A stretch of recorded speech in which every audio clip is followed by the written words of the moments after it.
안녕하세요. 김어준입니다. 한 국내 매체가 일본 아사히 신문을 인용해 트럼프 대통령이 사드 보고를 받고 한국이 은혜를 모른다고 격노했다고 전했습니다.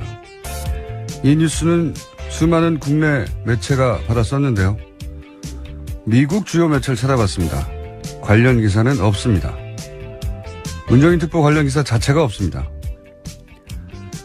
해서 아사히 신문을 찾아봤더니 관련 기사 하나 있습니다. 그런데 당연히 워싱턴발 기사인 줄 알았더니 한국발 기사였습니다.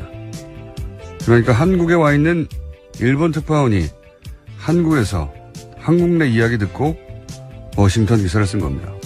그걸 다시 우리 언론이 일본 언론이 그랬다더라 보도한 겁니다.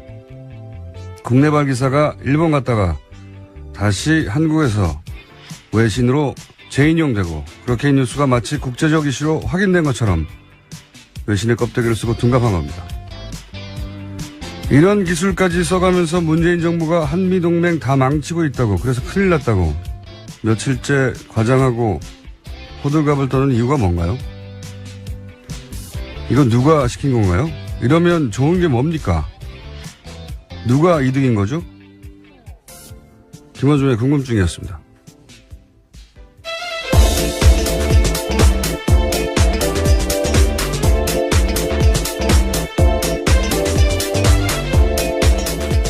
시사인의 김은지입니다. 이런 뉴스가 너무 많아요. 외신 껍데기를 쓰고 둔갑하는 뉴스 세탁이라고 저는 부르는데. 아, 새로운 용어네요. 뉴스 세탁. 우리나라 뉴스가 우리나라에서 나온 이야기를 듣고 외신이 인용한 걸 다시 재인용해서 마치 처음부터 외신이 이걸 보도한 것처럼 만드는, 굉장히 과거에 많이 썼던 기술이거든요. 예. 정치적 목적을 띠고. 이런 뉴스까지 써야 되는 이유가 뭔지 모르겠어요. 이제 독자 수준이 많이 올라가서 쉽지 않은 상황이죠. 더군다나 요즘 인터넷이 발달해서 네. 금방 찾아보거든요. 사실 정반대의 얘기를 한 사람도 많아요. 사드 관련해서. 윌리엄 페리라고 국방장관이 있습니다. 이 양반은 한국에게 사드는 군사적으로 효용성이 없다. 전 국방장관인데. 네, 페리 프로세스로 유명한 전 국방장관입니다. 한국인들은 사드가 신뢰도가 높은 방어 수준이라고 착각하지 말라고, 조심해야 한다고, 이건 기술적인 문제가 아니라 정치적인 문제라고, 사드가 북한 미술을 다 막아줄 거라고 생각하면 안 되고 군사적으로 큰 효용이 없다. 이런 얘기를 국방장관이 했는데 이건 왜 대서특별 안 합니까? 당시 기사가 좀 나오긴 했었습니다. 한두 개 나와 말았잖아요. 네네. 지금처럼 막 한미동맹을 다 깬다고 얘기 안 하잖아요. 아니면은 뉴욕타임즈에서 트럼프 대통령이 문 대통령을 만날 때 그 입장을 존중해 줘야 된다고, 중국과 미국 사이에 있기 때문에 너무 밀어붙이면 안 된다. 이런 얘기는 왜 대서특별 안 합니까? 최근에 나온 얘기인데 둘 다. 정반대로 왜 한국발 뉴스를 외신까지 쿠시를 먹고 가져와가지고 난리가 났다고. 아, 참네.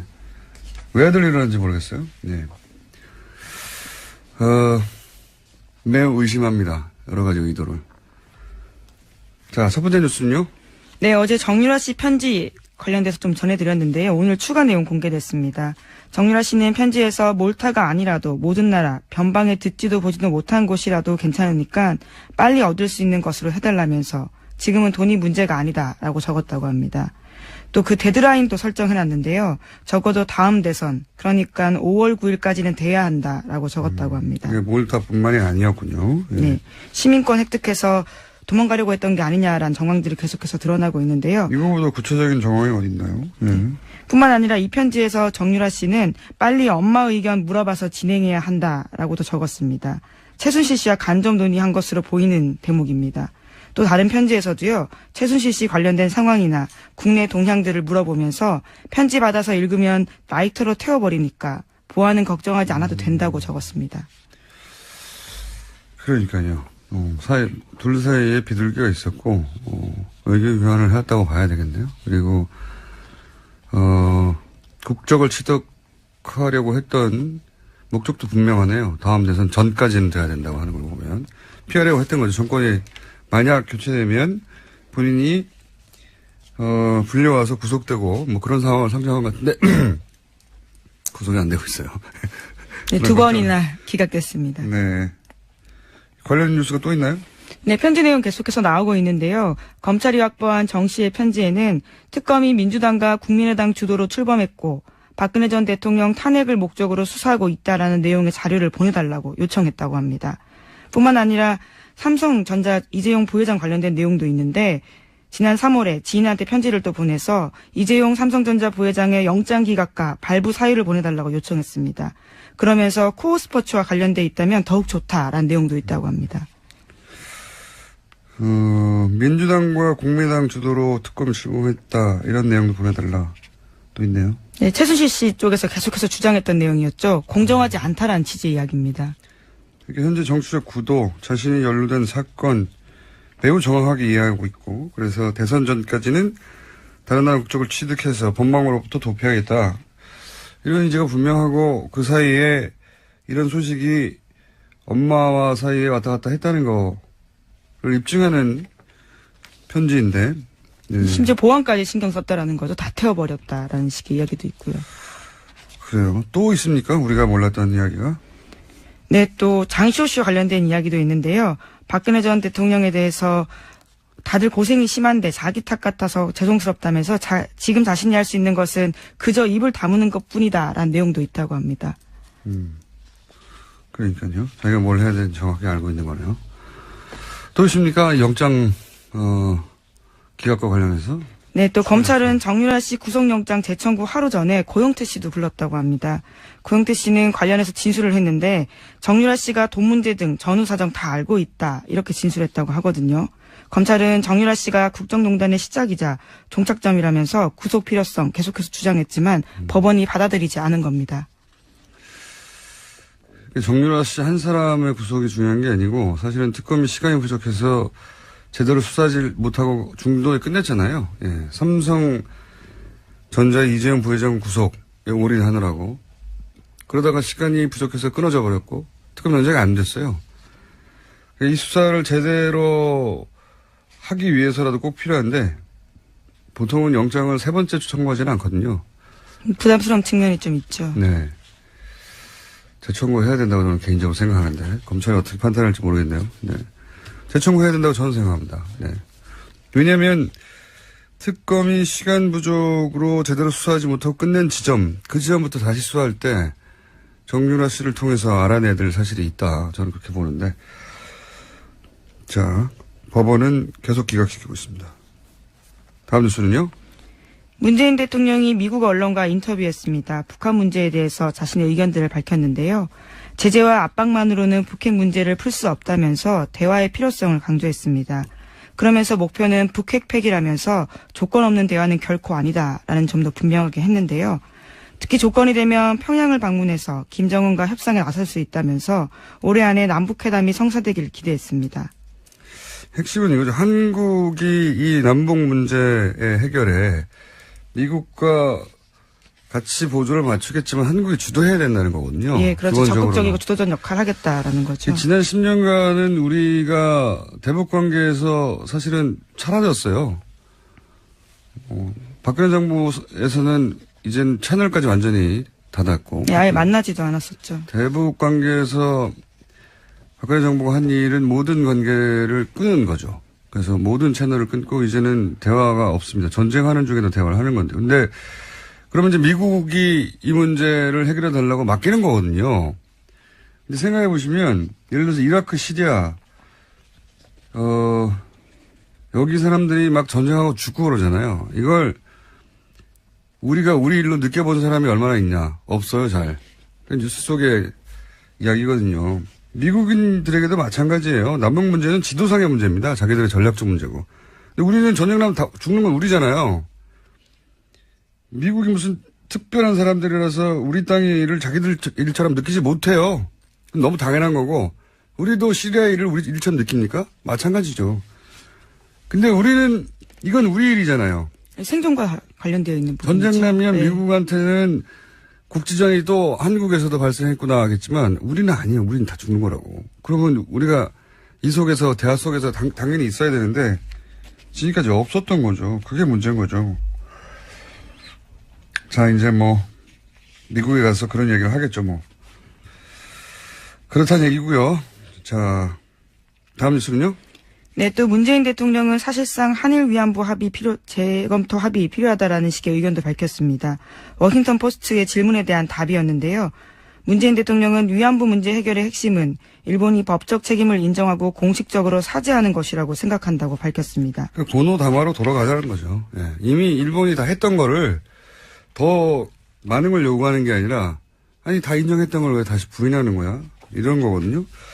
이건 우리가 받아들일 수가 없죠. 당연히. 자, 다음 뉴스는요. 네, 강경호 외교부 장관도 어제 일본 외상과 전화통화했습니다. 위안부 합의 받아들일 수 없다고 강조했는데 기시다 외상이 위안부 합의의 착실한 이행이 필요하다라고 말하자 강 장관은 위안부 합의는 우리 국민 대다수와 피해자들이 받아들이지 못하는 게 현실이라고 강조했습니다. 또 독도 문제 관련해서도 부딪혔는데요. 강 장관은 일본이 초중학교 학습 지도 요령 해설서에 독도가 고유 영토라는 왜곡된 주장을 포함시킨 데 대해서 강한 유감을 표시했습니다. 즉각 중단해야 된다라고 촉구했는데요. 외교부는 기타가와 가스로 주한 일본 대사관 정무공사도 초치해서 항의의 뜻을 전달했습니다. 이건 너무 기본적인 건데 여태 안 한 거죠. 예. 이걸 왜 여태 안 했을까요? 강 장관이 특별히 잘했다기보다는 그냥 해야 할 걸 한 거죠. 예. 이때까지 이런 말을 안 했다는 거고요. 비정상이었다는 거죠. 다음 뉴스는요? 네, 160여 명에 달하는 재외공관장들이 일괄 사표 썼다라고 합니다. 강경화 장관 취임 다음 날 사표를 제출했는데 문재인 대통령의 강력한 외교개혁 주문과 관련되어 있어서요. 눈길을 끌고 있습니다. 이게 이제 외교부에서는 뭐 항상 정권 교체기의 관행이라고 이게 한 걸로 제가 기사를 봤는데 제가 기억하는 한 그 전은 잘 모르겠습니다. 제가 기억하는 한 그 이명박 정부가 들어서면서 한 40~50여 개 공관장에게 사표를 요구했다는 기억을 있는데 전원에게 요구했다는 건 저는 기억이 없거든요. 과대기라고 하는데 확인해 볼 필요가 있겠네요. 만약에 그전과 다르게 전원에게 했다면 대사, 총영사 모조리 다 사표를 제출하라고 한 거니까 굉장히 강한 조치죠. 예. 네, 아직까지도 전 정권에서 임명된 대사들이 주요 자리를 지키고 있는 상황이긴 합니다. 그게 이제 뭐 다 결국 조치하는 건 아니고 일단 사표를 받고 재신임을 해서 그대로 위임하기도 하고 하지만 어쨌든 전원 사표는 저는 처음 듣는데 이건 한번 외교부를 통해 확인해 봐야 되겠네요. 다음 뉴스는요? 인사정국에서 여야 대치로 멈췄던 국회가 정상화됐습니다. 김현미 국토교통부 장관 후보자의 인사청문 보고서가 처리 시한 마지막 날인 어제 통과됐습니다. 자유한국당과 바른정당은 불참했지만 보고서 채택을 막지는 않았습니다. 강경화 장관 임명에 반발해서 국회 일정을 보이콧했던 야3당이 인사청문 일정은 진행하기로 한 발 물러섰습니다. 예정된 수순이에요. 예. 왜냐하면 조국 수석이 출석하는 것으로 조국 수석을 국회운영위가 끌어낸 것으로 만족하고 이제 물러가는 거죠. 네, 다음 달 업무 보고 있는데 그때 자연스럽게 부르자라는 겁니다. 얻어낼 거 얻어냈다고 보고 별일 아닙니다. 원래 이렇게 될 거였어요. 네. 국회에서 막 난리치지만 실제로 뒤에서는 이런 얘기 하는 거거든요. 그걸 언론이 너무 크게 보도하는 거죠. 마치 국회가 박살난 것처럼. 그렇게 먹고 살아야 되니까요. 언론은 다음 뉴스는요. 문정인 대통령 통일외교안보특보의 미국 방문에 동행했던 김종대 정의당 의원이 자신의 페이스북에서 한국 언론을 강하게 비판했습니다. 그럴만하죠. 예, 그럴만합니다. 뭐라고 비판했습니까? 네, 전후 사정들을 좀 공개한 건데요. 김 의원은 지난 15일 워싱턴에서 열린 한미동맹 세미나에서 보인 미국 전문가들의 일방적인 한국 무시 발언을 소상하게 공개했습니다. 문정인 특보가 강연을 하고 난 뒤 길버트 로즈먼 프린스턴 교수와 마이클 그린 전략 국제문제연구소 선임 부소장 등이 마이클 그린요? 예, 어제 말씀하신 그분이죠. 한국의 사드 배치 재검토에 대해서 한미동맹 깨자라는 것이냐라는 이야기를 했다라는 건데요. 한국이 미중 사이의 중재자가 되겠다라고 한 문재인 대통령의 후보 시절의 발언까지 문제 삼으면서 미국이 중국과 긴밀한 대화하는데 한국이 무슨 중재하느냐 비아냥댔다라는 겁니다. 심지어 한국의 태도에 대해서 중국의 눈치 보면서 한미일 전략 동맹에서 이탈하려는 의도다라는 공격까지 했다고 합니다. 당연해요, 이 사람들은. 왜냐하면 말씀드렸잖아요. 마이클 그린은 아주 대표적인 일본어도 잘하는 싱크탱크, 미국의 이제 대표적인 싱크탱크들이 몇 개 있는데 그 중에서 친일파를 아주 유명한 사람이에요. 일본과 가깝다는 얘기죠. 예. 그리고 길버트 로즈만 이분도 뭐 아시아 전문가로 맨날 소개되는데 이분도 항상 남북의 그러니까 우리와 일본의 이해가 엇갈릴 때는 일본의 편을 들어왔던 사람이에요. 예를 들어서 지금 위안부 문제 같은 경우도 중요한 진전이라고 일본이 잘했다고 칭찬 무지했던 사람입니다. 아베 위안부가 일본의 극우에 반대를 무릅쓰고 이 일을 해낸 거라고 중요한 역사적 진전이라고 우리하고는 전혀 동떨어진 이야기. 아베 행정부가 주장했던 내용이었는데 그게 일본에도 저 오른쪽 끝에 있을 거 아닙니까? 아베 정부도 극우 정부라고 이제 비판받지만 저 오른쪽 끝에 있는 혐한 집단들 그 예를 들면서 그걸 어떻게 하나 몰라요. 자기들이 그 혐한 집단의 예를 들면서 거기서 반대하는데도 불구하고 극우가 반대하는데도 불구하고 극우가 그걸 진행했다. 이런 우리 입장에서 그런 이야기인데 잘했다고 칭찬한 사람이죠.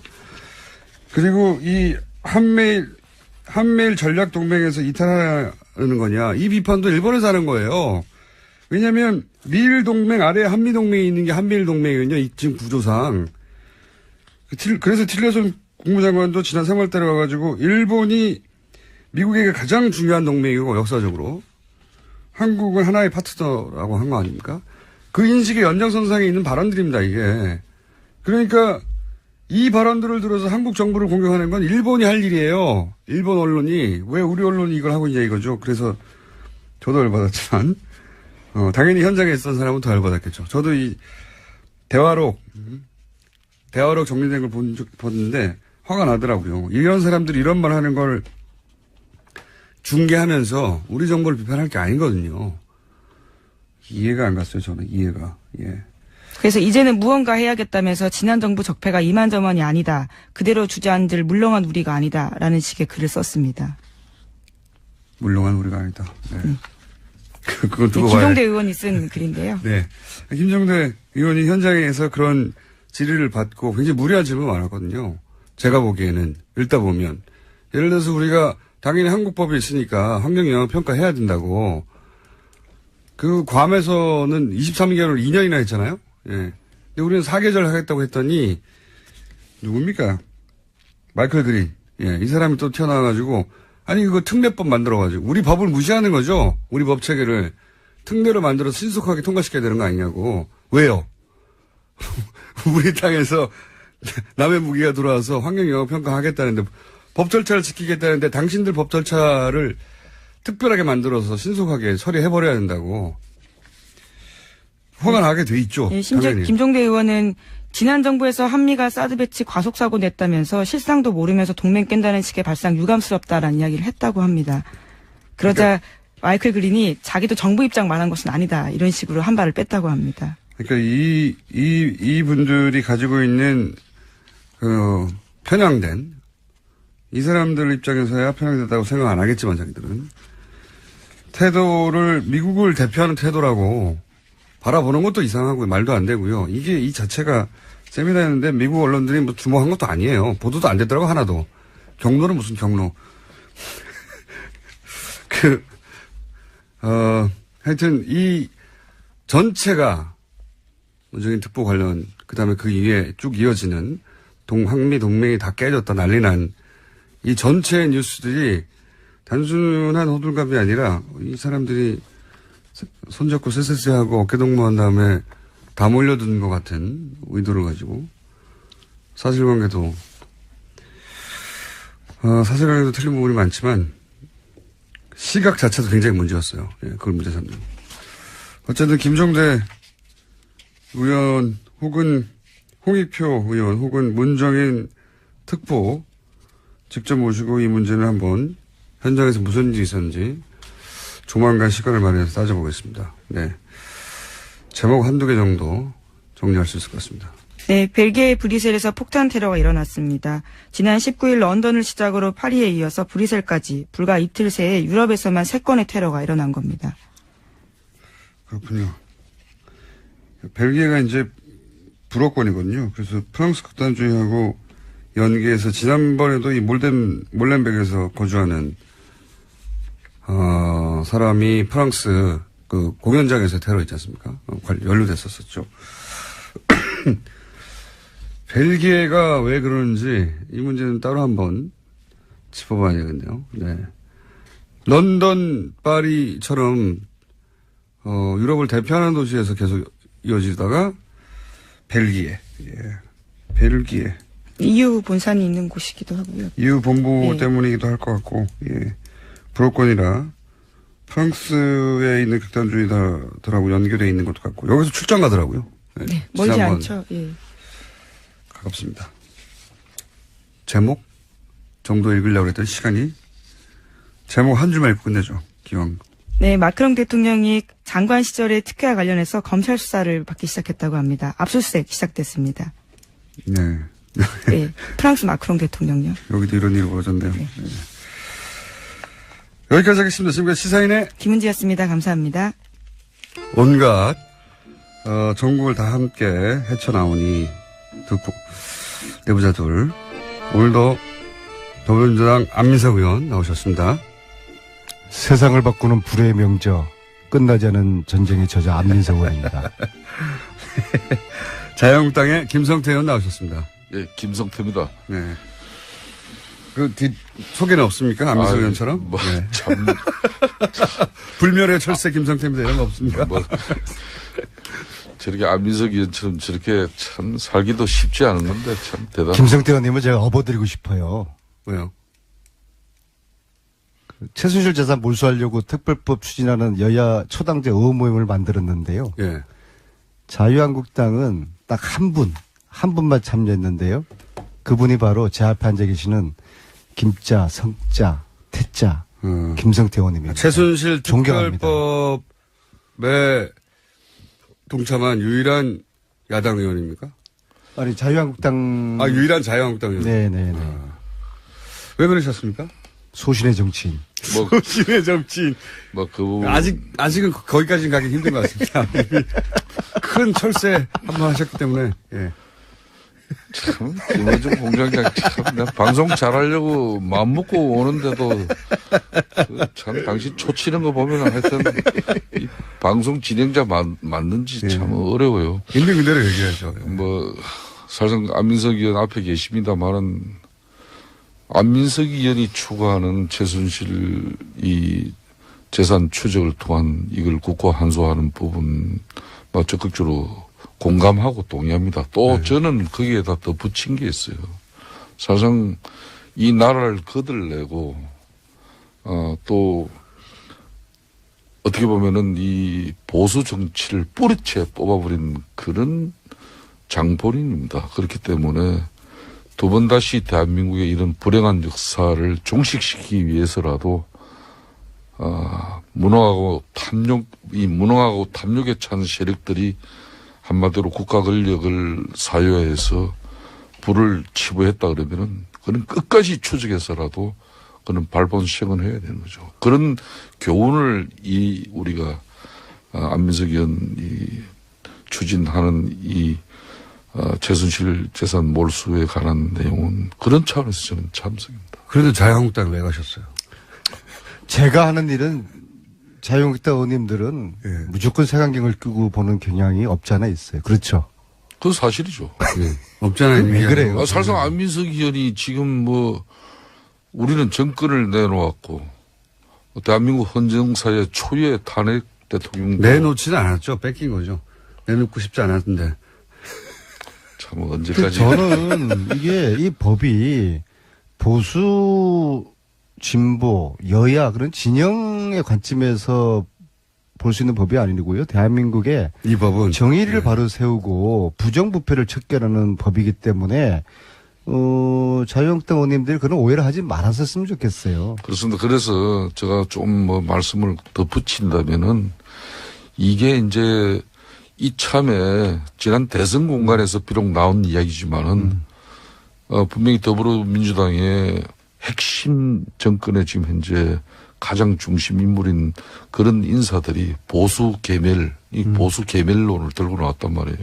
20년 안에 이제 보수 완전 개멸시켜버리자. 아니 보수가 존재하지 않고 어떻게 진보가 있습니까? 그러니까. 서로가 그러니까 안민석 적절하게 의원처럼 견제하면서 진보와 보수가 고루 날개짓을 하면서 균형 있는 세상을 만들어내는 게 그게 우리 정치인들이 추구해야 될. 근데 김성태 가장 의원처럼 큰 가치예요. 건강한 합리적인 보수 그런 노력을 김성태 의원님은 하시거든요. 근데 아니, 보수 스스로가 자기들은 불의한 세력이고 부패한 세력이라고 딱 프레임에 갇혀 있으면은 정말 개별을 당할 수밖에 없는 거죠. 특히 최순실 재산은 국민들 재산이고 국민들의 피와 땀이거든요. 왜냐하면 이게 채태민 거였으니까. 그죠? 최태민 그런 차원에서 시커였으면 그 전에 이제 박정희 대통령과 관련이 있고. 그거는 이제 조사를 해봐야 되는데요. 그러니까 제가 이제 그 대한민국의 부분을 네. 좀 전에 이야기하다가 이제 좀 막혔는데 최순실 국정농단과 최순실 일가의 재산 부정 축제가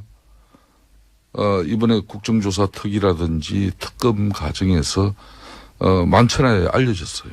그렇다면은 이런 온당하지 못한 그런 쉽게 말하면 불을 치닫은 부분에 대해서는 분명히 우리 세상이 우리 사회가 바로 잡아야죠. 그렇지만은 이걸 입법화하기까지는 상당히 넘어야 될 산이 아주 큽니다. 우리 안민석 의원 잘 아시다시피.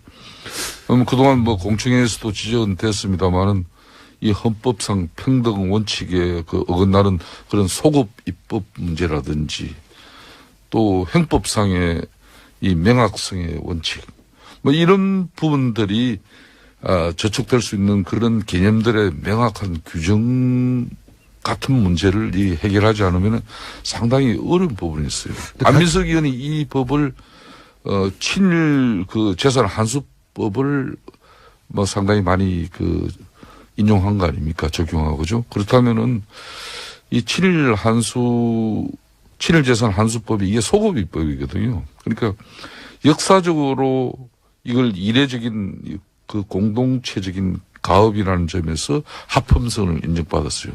그렇듯이 뭐 이 지금 현재 최순실 재산 환수 특별법도 뭐 그런 법안 성안에 심혈을 기울이고 있는 만큼 뭐 저는 잘 되라고 봅니다. 우리 아시는 분은 알겠는데 사실 이 법은 제가 법률가가 아니기 때문에 대한민국 최고의 법률가로부터 초안 작성을 제가 부탁을 드려서 또 사찰에 걸친 공청회를 그친 나름대로 완성도를 높인 법이고요. 그럼에도 불구하고 이 법의 통과 가능성은 굉장히 가능성이 지금 현재 단계에서는 낮다고 봅니다. 그래서 저희가 전국 다니면서 국민들에게 이 법 제정의 필요성을 몇 명이 부족하죠? 이유고요.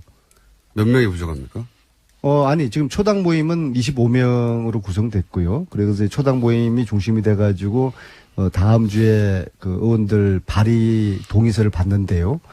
한 150명을 목표로 하는데 뭐 몇 명이 되든 간에 그 명단을 국민들이 원하시면은 제가 좀 결단을 해서라도 공개 언론에 그럼 공개할 결단까지 생각이고요. 필요합니까? 자, 왜냐하면 잘하시는 동료 일인데. 의원들이 관련된 문제이기 때문에 어쨌거나 이 최순실 재산 몰수 특별법을 이런저런 이유로 만약에 반대한다면 이것은 최순실 재산 몰수를 반대하는 것이거든요. 그래서 국민들의 관심 또 국회에 또 승원이 있기를 바라겠습니다. 그러니까 안민석 의원님이 이 최순실 재산 환수 그분이 왜 이렇게 조용조용히 특별법이 말씀하시죠? 성공하기 사귀시는 것도 아니고. 위해서는 네. 절대 정치적인 정쟁을 야기하는 어떤 그런 정치 수단으로 가져가서는 안 된다는 거예요. 명심하겠습니다. 그건 바로 뭐 일간에 이렇게 올라가면은 박정희 뭐 흔히 말한 이 재산이 박정희하고 상관이 박정희 있습니까? 전 대통령의 뭐 흔히 말하는 정치 비자금까지 거슬러 올라간다. 그게 관련이 돼 있어요. 아니 제가 뭐 두 분의 얼굴을 보고 있는데 너무 진지해가지고. 아니 지금 그런 측면에 이미 뭐 적응이 안 다 되는 아시면서 그렇게 표정 지으면 안 서로 되시고 쳐다보시면서. 그게 자꾸 읽혀요? 그 읽히고 이렇게 되면 큰일 또 났네. 뭐 여차 잘못하면 이게 정쟁으로 DJ 비자금 또 뭐 전직 대통령 알겠습니다. 이런 문제까지 가버리면 이 그래서 특별법은 대한민국의 그래서- 부정부패를 일소하고 정의를 바로 세우는 법이다. 그렇습니다. 그 예, 최순실이라는 이 한마디로 망고의 죄인이 있지 않습니까? 이는 지금 이 시대를 망친 이 사람에 대해서 우리가 명확한 단죄를 하자는 근데 거죠. 최순실 체납법이다. 네. 네. 네, 의원님만 왜 했을까요? 왜냐면 탈당해서 다시 입당하신 분들 한 10여 분은 이 문제의식을 공유할 것 같은데 왜 그분들은 안 하셨을까요? 안민석 의원의 이런 최순실 재산환수 특별법은 아직까지 전체 국회의원 300명이 예. 다 공감하고 공유하는 그런 시간적인 그 한계가 있습니다. 좀 더 언론이라든지 우리 안민석 의원이 지난번 공청회도 하시고 뭐 앞으로도 계속 뭐 이 법 관련해서 장재환 의원은 혹시 토론회나 물어보셨어요? 이런 부분도 장재원 의원한테 한번 제안해 보셨어요? 모색하시면 되죠. 안민석 의원님이. 뭐 저희들도 당내 이런 많은 공감을 확산하기 위한 저의 노력도 많이 부족합니다. 그 장재원 의원님 초당 모임에 합류한답니까? 저도 많은 노력을 기울이겠다는 그 장재원 의원님 말씀해 보셨어요? 특징인을 이렇게 가지고 우리 안민석 의원께서 이렇게 주장하지 맙시오. 장재원 의원님은 하실 합류하실 것 것 같은데, 그죠? 저희가 한번 인터뷰에서 여쭤보도록 하고요. 그러면 자 다음 주제로 넘어가서 요즘 그 자유한국당에서 이 정권이 끝까지 못 간다는 얘기가 연속으로 계속 나오는데 이철호 의원도 그러고 홍준표 전 지사도 그러고 이게 의총에서 뭔가 결의된 내용입니까? 왜 이런 말이 참난 이분들 참 어떻게 보면 답답하신 분들이에요. 지난 대선에서 자유한국당이 패배한 이유는 최순실 사태에 워낙 큰 타격을 입기도 했지만은 또 그 국정농단의 책임으로 대통령도 탄핵되고 뭐 사실상 정권을 갖다 상납하다시피 할 수밖에 없는 그런 여건이었잖아요. 그런 속에서도 우리가 그 큰 표 차이로 이렇게 질 수밖에 없었던 가장 큰 요인 중에 하나가 대선 때 취했던 이런 거구 스탠스. 이 거구 스탠스 때문에 예연 확장에 상당히 좀 제동이 걸리는 그런 부분이 많아요. 그런 측면이 있는데도 불구하고 이번 전당대회도 그 연장선상에 있는 거 아닌가 하는 그런 개인적으로 많은 우려를 하고 있어요. 이 정권이 끝까지 못 간다. 뭐 결국은 탄핵되는 얘기인데 그런 이야기가 자유한국당 내에서는 공감대를 얻나요? 의원님들 사이에? 그걸 동료 의원들 간에 어떻게 공감대를 얻을 수가 있겠습니까? 지금 이제 출범한 지 한 달 보름도 채 안 된 이 정권에게 뭐 또 탄핵을 예고하고 예시하는 그런 뭐 정서를 국민들에게 이렇게 정치인의 한 사람으로 내보내는 것은 그거는 국가에 대한 상당히 무책임한 처사입니다. 저는 그렇게 개인적으로 그렇게 근데 봅니다. 같은 생각을 하는 사람들끼리 모였으면 자기들끼리는 통할 수 있으니까 혹시 그런 생각이 통하나 싶어서 제가 여쭤보는 건데. 저는 절대 우리 자유한국당에도 대통령 탄핵과 또 이번 대선을 통해서 많은 자성과 또 반성 속에서 진정한 보수의 가치를 새롭게 찾고자 하는 많은 노력들이 이어지고 있습니다. 그렇기 때문에 이런 발언들에 대해서 우리 당의 전체적인 기류로 보는 것은 절대 온당치 않습니다. 이거는. 제가 요즘 전국적으로 북토크 다니다가 북콘서트요. 여의도에 별 신경을 안 썼더니 참 별일이 다 생기는데요. 강동호 의원님이 신경을 쓰셨어도 생겼었을 일입니다. 강동호 의원님이 이번에 서울시 당 위원장이네요. 제가 예. 어젯밤에 사이트를 뒤져봤는데 이런 말씀하셨어요. 상대가 깡패 같은 놈이기 때문에 우리를 깡패라고 문재인 대통령을 깡패입니까? 이철호 의원님, 이 정권 오래 못 갈 것 같다. 홍준표 의원님, 역시 전 의원이죠, 후보. 이 정권 오래 못 간다. 정말로 아직 2달도 안 된 문재인 정부를 향해서 이런 저주 섞인 탄핵 발언을 했는데요. 강동호, 이철우, 홍준표 세 분께 정중하게 여쭙겠습니다. 국민들이 우습죠? 이거 국민들 우습게 보는 정당은요, 국민들에게 탄핵당할 것입니다. 의원님은 여의도에서 직접 여쭤보시면 되잖아요. 제가 지금 전국 단위라고. 저분은 지금 책 좀 팔아야 돼요, 아직. 좀 이런 것 같습니다. 좀 전에 안민석 의원께서 지적한 그 워딩대로 하면은 국민들 상식에도 분명히 납득치 않는 그런 적절치 못한 발언들이에요. 그렇지만은, 대통령이 천명한 그런 공직자 인사 배제 5대 원칙을, 그런 인사 원칙을 스스로 저버리고 또 부실한 인사 검증으로 논란을 빚은 막 그런 청와대에 대해서 우리 당내 인사들이 적절치는 않지만은 그런 입장을 반영한 어떤 그런 소리가 그렇게 된 것 같아요. 그런 측면에서 저는 그렇지만은 출범 이제 한 달 보름밖에 안 된 정권의 대통령에게 국민들이 불안해할 수 있는 그런 요소를 만든다는 것은 적절치 않다고 봅니다. 특히 지금 이제 인사청문회 말씀하셨는데요. 이거 인사청문회 하다가 날밤 지색이 생겼어요. 지금 전체 17명이 인사청문 대상인데요. 아직도 9이 남아 있습니다. 아직도 절반도 못 왔고요. 참 국정농단으로 인해 가지고 이 국정에 공백이 지금 생긴 거 아닙니까? 이 국정 공백의 책임, 1차적인 책임이 자유한국당에게 있는 거거든요. 그러면 이번에 인사청문회만큼은 이 공백을 줄이기 위해서 좀 통 크게 함께 협력해서 통과를 조속히 시켜서 국정을 안정시키자라는 자세를 가지는 것이 야당, 특히 자유한국당, 바른정당, 이 국민들이 그래도 인정할 수 있는 그런 정치적인 판단과 행위거든요. 그런데도 왜 이렇게 국정 공백을 오래 가도록 인사 정국을 오래 끌까? 제가 지난주 그랬지 않습니까? 이 절박한 야당 내에 그런 상황이 있기 때문에 인사청문회 전국을 오래 어쩌면은 뭐 장마철까지 끌고 싶어 할 겁니다. 저는 이제 자유한국당은 제1야당입니다. 과거의 민주당의 그 잘못된 악습이나 폐단, 폐습은 절대 배제해야 된다고 봅니다.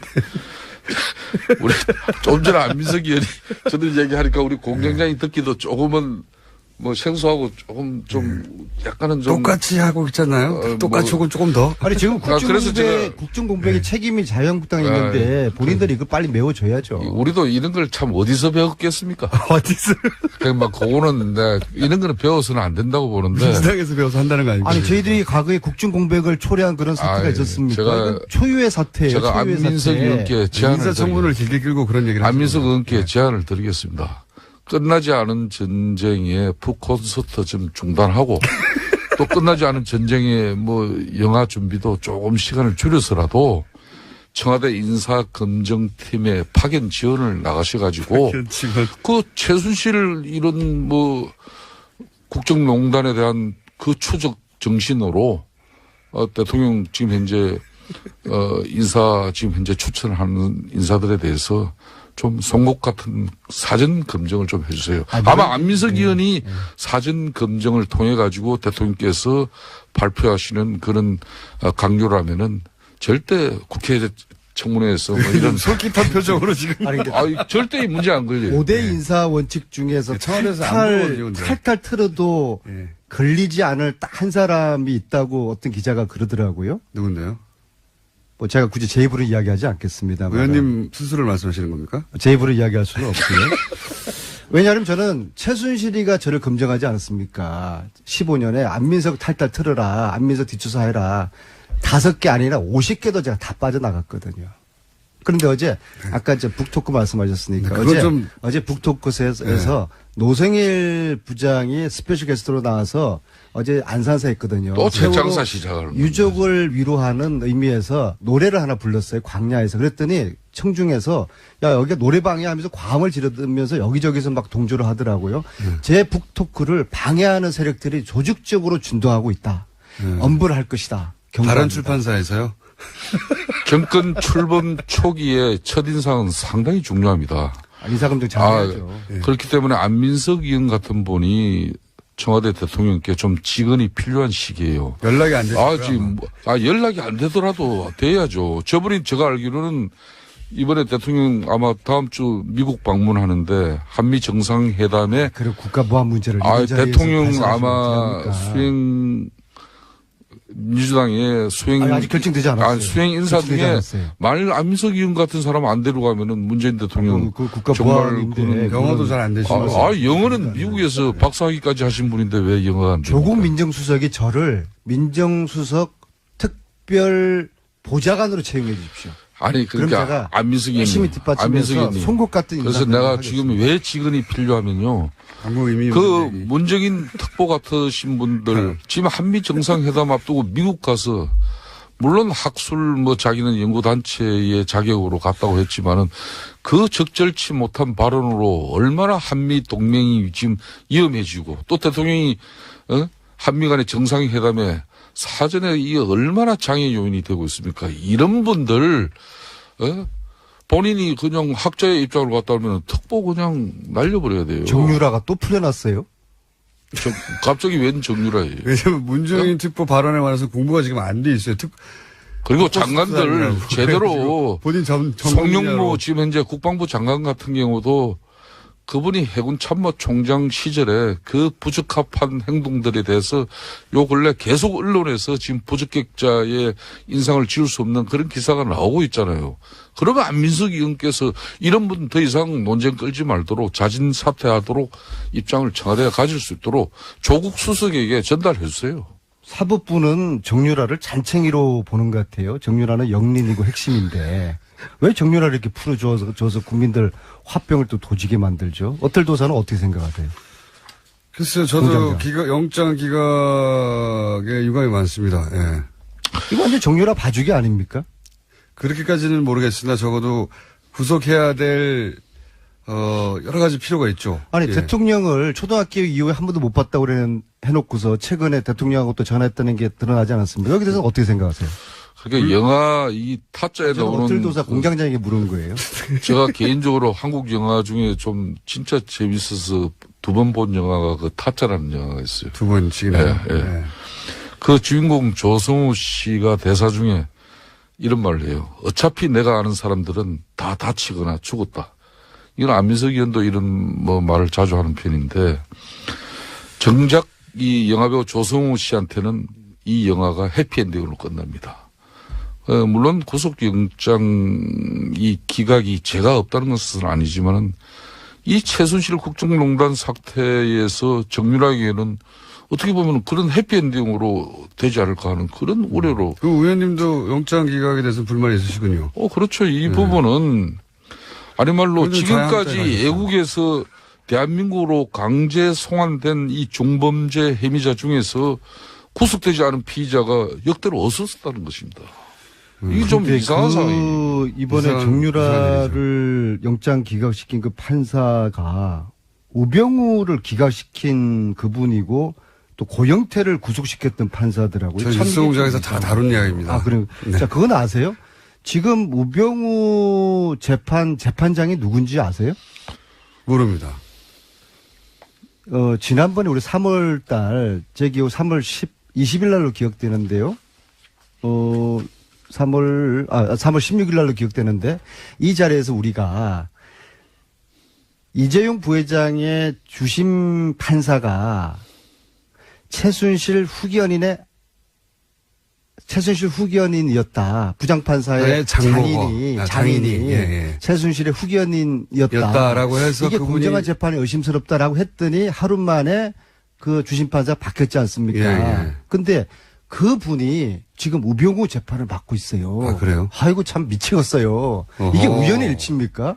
우연의 일치겠죠. 근데 우연의 일치길 바라겠어. 이게 만약에 의도되거나 기획된 거라 그러면은 대한민국이 슬픈 것이죠. 그러지 않길 바라겠지만, 근데 저는 그러니까- 그분이 네. 지난번에 그런 일이 있었으면은 민사재판부로 갔어야 된다고 봅니다. 내가 형사재판부에 있는 한은 이 사건을 맡을 수밖에 없고 오해를 받을 수 있으니까 민사재판부로 보내달라. 내지는 이 국정농단 관련된 재판은 나를 배제시켜달라. 스스로. 그렇게 했어야 되는 것인데 네.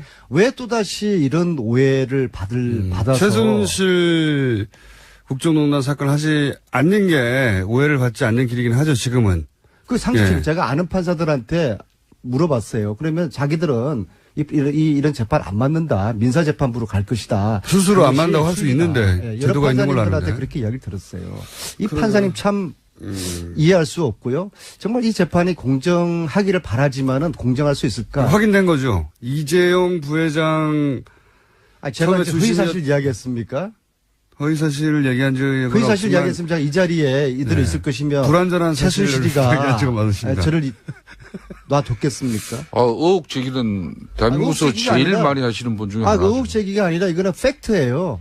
그분이 지금 그러니까요. 우병우 재판을 맡고 있는 주심 판사예요. 네. 최순실 후견인이 자기네 후견인이었던 게 밝혀져서 만 하루 만에 그분이 이제 우병우 전민수석 주심입니까? 네. 처음 알았습니다. 안민석 의원, 김성태 의원이었습니다. 감사합니다. 네. 하네요. 다음 대선 전까지는 돼야 된다고 하는 걸 보면 피하려고 했던 거죠. 정권이 만약 교체되면 본인이 불려와서 구속되고 뭐 그런 상황을 상정한 것 같은데 구속이 안 되고 있어요. 네, 두 번이나 기각됐습니다. 네. 관련 뉴스가 또 있나요? 네, 편지 내용 계속해서 나오고 있는데요. 검찰이 확보한 정 씨의 편지에는 특검이 민주당과 국민의당 주도로 출범했고 박근혜 전 대통령 탄핵을 목적으로 수사하고 있다라는 내용의 자료를 보내달라고 요청했다고 합니다.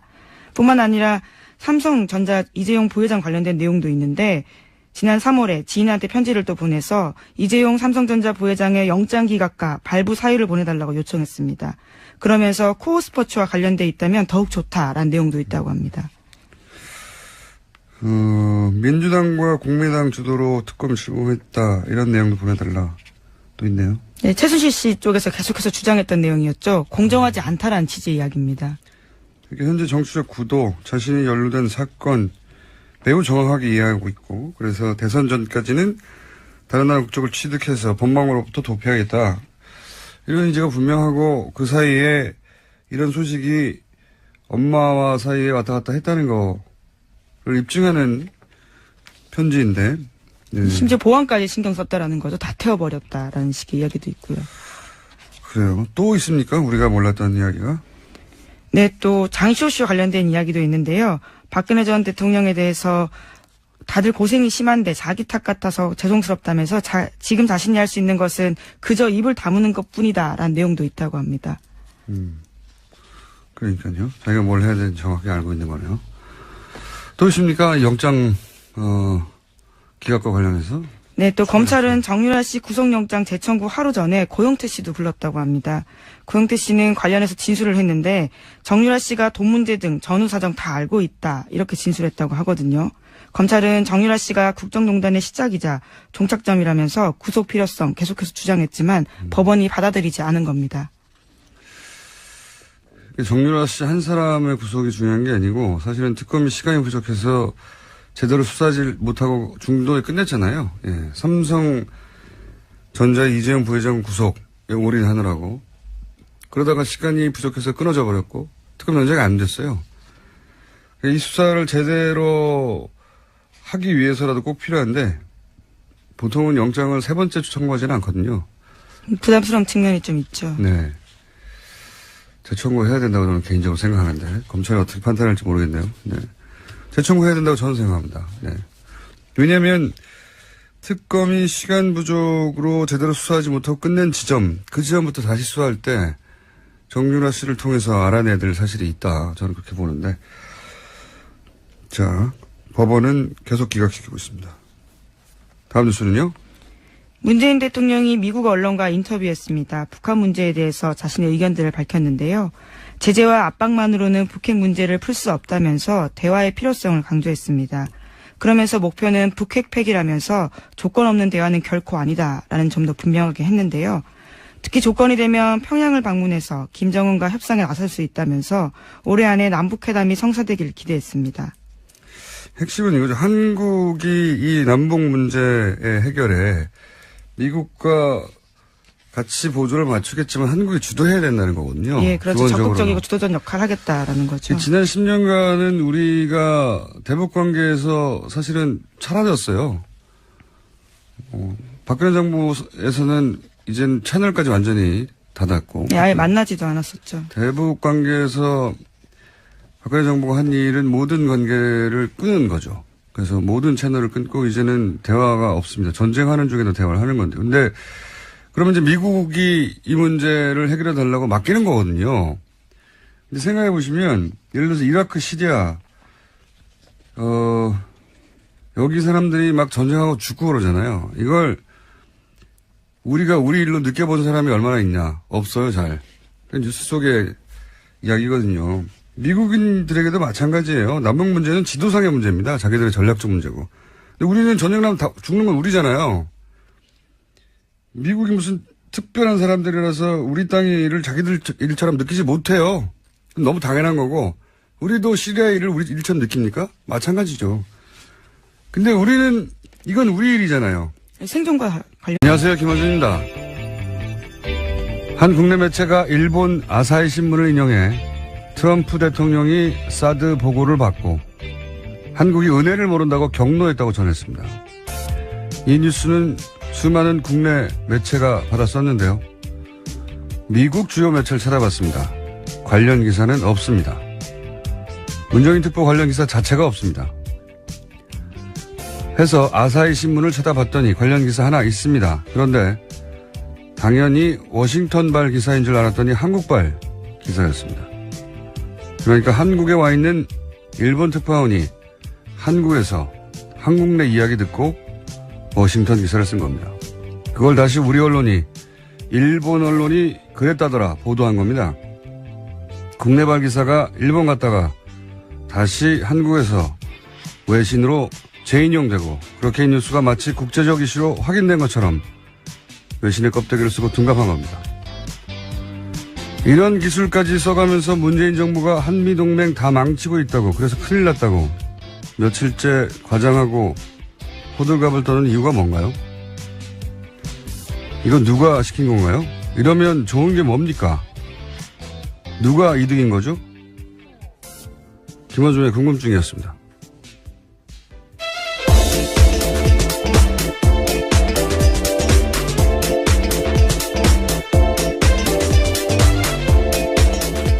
시사인의 김은지입니다. 이런 뉴스가 너무 많아요. 외신 껍데기를 쓰고 둥갑하는 뉴스 세탁이라고 저는 부르는데. 아, 새로운 용어네요. 뉴스 세탁. 우리나라 뉴스가 우리나라 이야기를, 우리나라에서 나온 이야기를 듣고 외신이 인용한 걸 다시 재인용해서 마치 처음부터 외신이 이걸 보도한 것처럼 만드는, 굉장히 과거에 많이 썼던 기술이거든요. 예. 정치적 목적을 띠고. 이런 뉴스까지 써야 되는 이유가 뭔지 모르겠어요. 이제 독자 수준이 많이 올라가서 쉽지 않은 상황이죠. 더군다나 요즘 인터넷이 발달해서 네. 금방 찾아보거든요. 사실 정반대의 얘기를 한 사람도 많아요. 사드 관련해서. 윌리엄 페리라고 국방장관이 있습니다. 연되어 있는 부분이죠. 전쟁 나면 네. 미국한테는 국지전이 또 한국에서도 발생했구나 하겠지만 우리는 아니에요. 우리는 다 죽는 거라고. 그러면 우리가 이 속에서, 대화 속에서 당연히 있어야 되는데 지금까지 없었던 거죠. 그게 문제인 거죠. 자, 이제 뭐 미국에 가서 그런 얘기를 하겠죠. 뭐 그렇다는 얘기고요. 자, 다음 뉴스는요. 네, 또 문재인 대통령은 사실상 한일 위안부 합의 재검토 합의 필요하다라는 식의 의견도 밝혔습니다. 워싱턴 포스트의 질문에 대한 답이었는데요. 문재인 대통령은 위안부 문제 해결의 핵심은 일본이 법적 책임을 인정하고 공식적으로 사죄하는 것이라고 생각한다고 밝혔습니다. 고노다마로 돌아가자는 거죠. 예. 이미 일본이 다 했던 거를 더 많은 걸 요구하는 게 아니라, 아니 다 인정했던 걸 왜 다시 부인하는 거야? 이런 거거든요. 이건 우리가 받아들일 수가 없죠. 당연히. 자, 다음 뉴스는요. 네, 강경호 외교부 장관도 어제 일본 외상과 전화통화했습니다. 위안부 합의 받아들일 수 없다고 강조했는데 기시다 외상이 위안부 합의의 착실한 이행이 필요하다라고 말하자 강 장관은 위안부 합의는 우리 국민 대다수와 피해자들이 받아들이지 못하는 게 현실이라고 강조했습니다. 또 독도 문제 관련해서도 부딪혔는데요. 강 장관은 일본이 초중학교 학습 지도 요령 해설서에 독도가 고유 영토라는 왜곡된 주장을 포함시킨 데 대해서 강한 유감을 표시했습니다. 즉각 중단해야 된다라고 촉구했는데요. 외교부는 기타가와 가스로 주한 일본 대사관 정무공사도 초치해서 항의의 뜻을 전달했습니다. 이건 너무 기본적인 건데 여태 안 한 거죠. 예. 이걸 왜 여태 안 했을까요? 강장관이 특별히 잘했다기보다는 그냥 해야 할 걸 한 거죠. 예. 이때까지 이런 말을 안 했다는 거고요. 비정상이었다는 거죠. 다음 뉴스는요? 네, 160여 명에 달하는 재외공관장들이 일괄 사표 썼다라고 합니다. 강경화 장관 취임 다음 날 사표를 제출했는데 문재인 대통령의 강력한 외교개혁 주문과 관련되어 있어서요. 눈길을 끌고 있습니다. 이게 이제 외교부에서는 뭐 항상 정권 교체기의 관행이라고 이게 한 걸로 제가 기사를 봤는데 제가 기억하는 한, 그 전은 잘 모르겠습니다. 제가 기억하는 한, 이명박 정부가 들어왔습니다. 이 양반은 한국에게 사드는 군사적으로 현실성이 없다. 전 국방장관인데. 네, 페리 프로세스로 유명한 전 네. 국방장관입니다. 한국인들은 사드가 신뢰도가 높은 방어 수준이라고 착각하지 말라고 조심해야 한다고. 이건 기술적인 문제가 아니라 정치적인 문제라고. 사드가 북한 미술을 다 막아줄 거라고 생각하면 안 되고 군사적으로 큰 효용이 없다. 이런 얘기를 국방장관이 했는데 이건 왜 대서특별 안 합니까? 당시 기사가 좀 나오긴 했었습니다. 한두 개 나오고 말았잖아요. 네네. 지금처럼 막 한미동맹을 다 깬다고 얘기 안 하잖아요. 아니면은 뉴욕타임즈에서 뭐 트럼프 대통령이 문 대통령을 만날 때 그 입장을 존중해 줘야 된다고.